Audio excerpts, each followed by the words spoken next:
आप लोग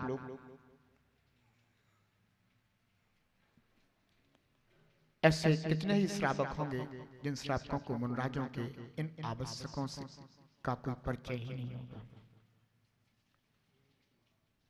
पर तुम परिचय कर सकते हो अगर प्रमाद छोड़ो तो। प्रातः काल 5:30 बजे से साधु संघ इस आवश्यक का पालन किया करता है, स्तुतियां किया करता है।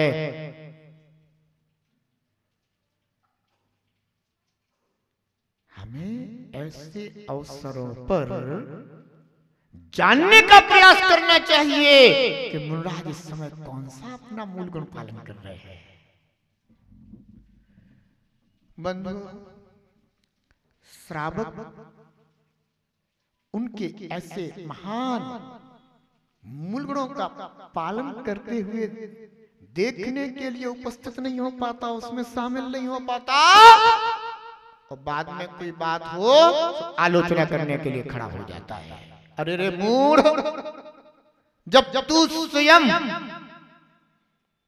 उस क्रियाचर्या में शामिल नहीं हुआ, अगर शामिल हुआ होता और देखता तो पता चलता कि वास्तव में निर्गंध वीतरागी संत किस तरह से श्रम करते हैं, इसलिए श्रमण कहलाता है।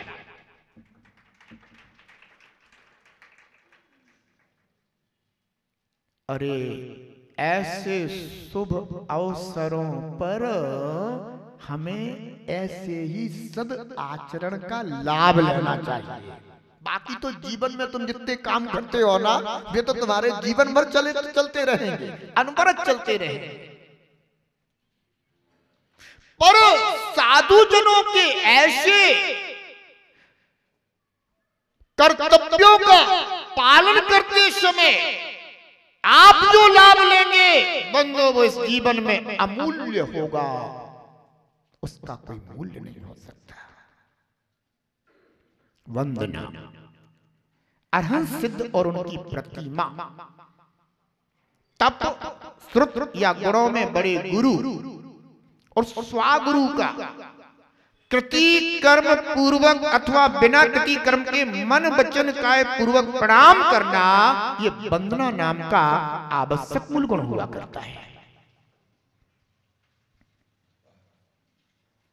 भावना करता हूं कि हे जिनेंद्र देव, आपके द्वारा जिनागम में जो ये मुनराजों के लिए वंदना मूल गुण बताया गया है, इस वंदना मूल गुण का पालन करने वाले निर्ग्रंथ वीतरागी इस धरा पर सदा काल होते रहे। जो तप श्रुतिया गुणों में बड़े गुरु की वंदना करते रहे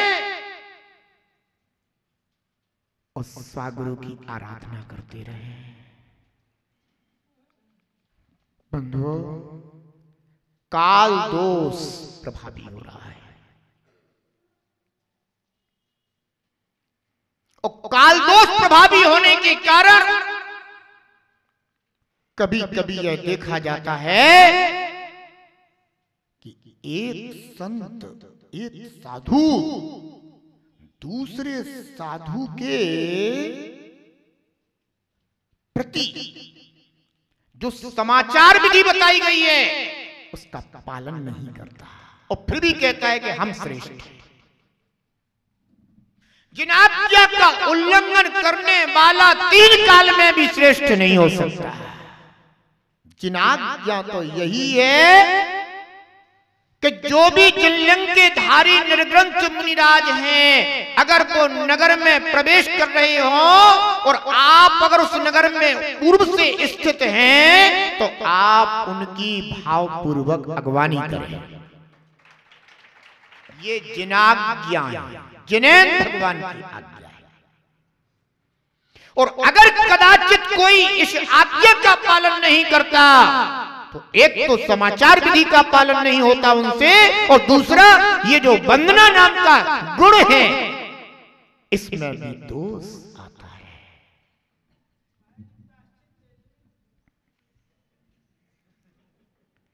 प्रायश्चित जानबूझकर दोष लगाने का नहीं होता। प्रायश्चित तो प्रमाद से हुए दोष का हुआ करता है। ध्यान रखना, जिनेन्द्र भगवान की आज्ञा का पालन करना आज्ञा सम्यक तो कहलाता है, और जहां आज्ञा सम्यक होता है वही अन्य धर्म ध्यान एवं चर्या स्वीकृत होती है। प्रतिक्रमण, मुनराज प्रतिदिन आवश्यक मूल गुण का पालन करते हुए प्रतिक्रमण चर्या धारण करते हैं। निंदा और गर्हा पूर्वक मन वचन काय के द्वारा द्रव्य, क्षेत्र, काल और भाव के विषय में किए गए अपराधों का शोधन करना प्रतिक्रमण है। आचार्य भगवान कहते हैं कृत दोष निराकरणम प्रतिक्रमणम, जो किए हुए दोष हैं उनका निराकरण कर देना वह प्रतिक्रमण कहलाता है। मुनराज रोज दैवसिक एवं रात्रिक प्रतिक्रमण करते हैं और साथ ही साथ ईर्यापद प्रतिक्रमण किया करते हैं। भूश्राव को तुम लोग कितने प्रतिक्रमण करते हो? दिन भर में कितने दोष होते हैं, पर कोई व्रत नहीं, कोई नियम नहीं, कोई संयम नहीं, कोई प्रतिक्रमण नहीं। और मुनराज जो अपनी समिति पूर्वक चर्या पालन कर रहे हैं, फिर भी हे भगवान अगर मेरे जाने अनजाने में अगर कोई दोष हो गए हो तो उसका प्रतिदिन दैवसिक और रात्रिक प्रतिक्रमण करते हैं। धन्य है ऐसे चर्या के धनी निर्ग्रंथ भीतरागी संत इस पंचम काल में भी अपनी साधना को सफल कर रहे हैं। प्रत्याख्यान, भविष्य में आने वाले तथा निकटवर्ती भविष्य में आने वाले पाप के आश्रय में कारणभूत नाम, स्थापना, द्रव्य, क्षेत्र, काल, भाव, इन छहों अयोग्य का मन वचन काय से त्याग करना प्रत्याख्यान में जानना चाहिए। किए हुए दोषों का निराकरण करना ये प्रतिक्रमण कहलाता है, और भविष्य में अब ये दोष नहीं करूंगा इसका त्याग कर देना ये प्रत्याख्यान आवश्यक कर्तव्य कहलाता है। कायोत्सर्ग दैवसिक, रात्रिक तथा नियम क्रियाओं में आगम कथित प्रमाण के द्वारा आगम कथित काल में जिनेन्द्र देव के गुणों के चिंतन से सहित होते हुए और शरीर में ममत्व का त्याग करना कायोत्सर्ग नाम का आवश्यक कहलाता है। मुनराज आगम से अपने कायोत्सर्ग आवश्यक का स्वरूप जानकर नियत काल में उसी विधि से अपने काय के प्रति ममत्व का त्याग करते हुए कायोत्सर्ग आवश्यक का पालन किया करते हैं।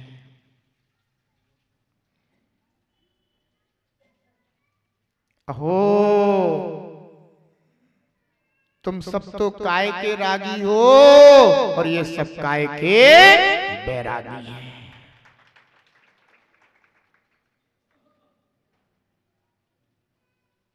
काय के रागी, काय के विरागियों को देखकर भावना करते हैं कि भगवान ऐसा कायोत्सर्ग हमारे जीवन में भी उद्घाटित हो। भावना करने से कर्म झड़ते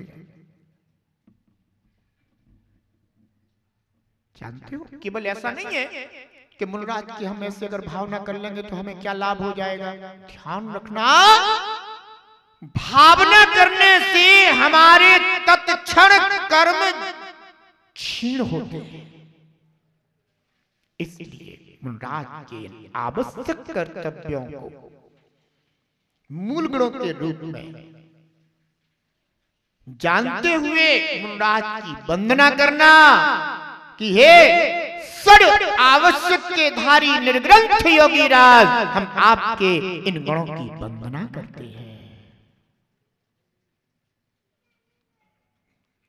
श्रमण जन 7 विशेष गुणों का पालन करते हैं। 21 मूल गुण हो गए। अब 7 मूल गुण और उनके शेष हैं, जिन्हें विशेष गुण कहा गया है। अभी सुनोगे कि कल सुनोगे?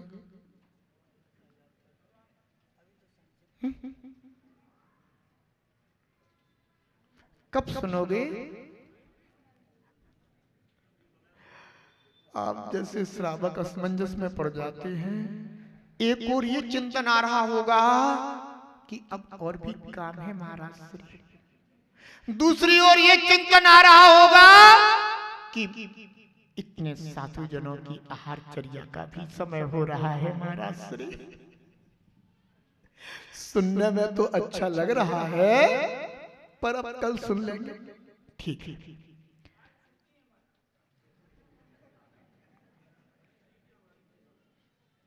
आज सभी को एक नमोकार मंत्र की माला तो कम से कम करना ही है। जिनेंद्र देव के समक्ष के हे भगवान, हम किसी जीव के लिए सुख दुख में कारण तो नहीं बन सकते, पर भावना कर सकते हैं कि हे भगवान, आपका यह जिन शासन और जिनागम पंथ सब भव्य जीवों को प्राप्त हो, उनके जीवन में शांति, इसके लिए एक माला तो आज करना ही करना है, सबकी मात्र के कल्याण के निमित्त। ठीक है ना? ध्यान रखेंगे। साधु गुणों के आगर हैं, साधु गुणों के सागर हैं, साधु गुणों के आगर हैं, साधु गुणों के सागर हैं। अहो शुद्ध चर्याधारी, साधु मुक्ति के नांगर हैं। अहो शुद्ध चर्याधारी, साधु मुक्ति के नांगर हैं। जिन लिंग धारी हो, जिन लिंग धारी ही साधु कहाए रे। जीवन है पानी की बूंद, कब मिट जाए रे। जीवन है पानी की बूंद, कब मिट जाए रे।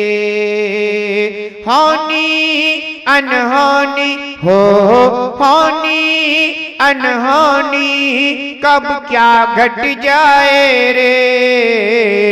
जीवन है पानी की बूंद, कब मिट जाए रे। वात्सल्य रत्नाकर की निमित्त ज्ञानी गुरुवर की। वात्सल्य रत्नाकर की निमित्त ज्ञानी गुरुवर की। जन्म जयंती मना रहे, जन्म जयंती मना रहे विमल सिंधु सूरेश्वर की। जन्म जयंती मना रहे विमल सिंधु सूरेश्वर की। भवतारक गुरुवर हो, भवतारक गुरुवर भव पार लगाए रे। जीवन है पानी की बूंद, कब मिट जाए रे। जीवन है होनी अनहोनी हो, होनी अनहोनी कब क्या घट जाए रे।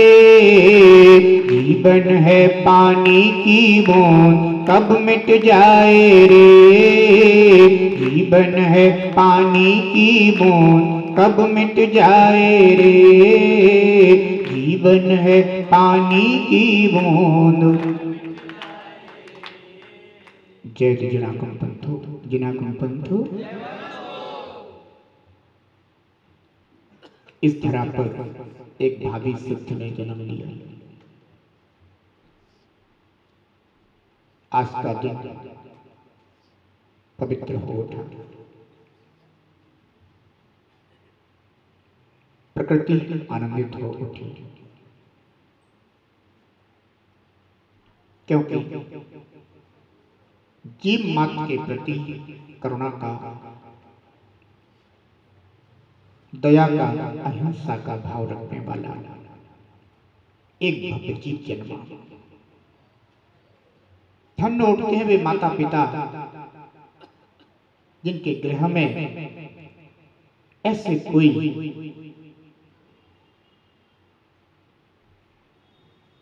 भावी सिद्ध परम सिद्ध जन्म लेते हैं।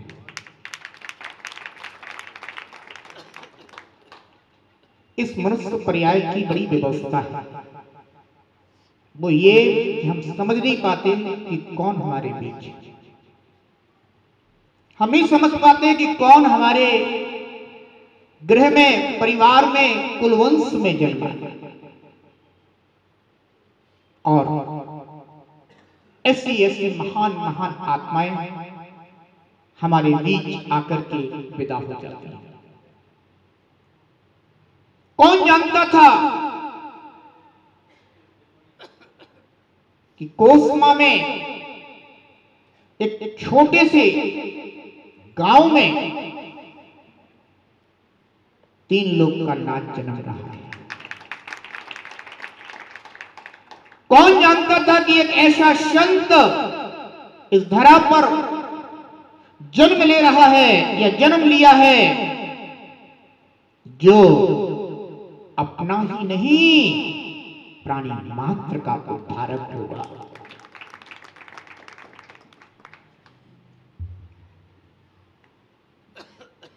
पिता बिहारी और माता कटोरी, जिनके घर जन्मा नैनी चंद्र, जिन्होंने जन्म लेकर माता पिता की पर्याय को धन्य कर दिया।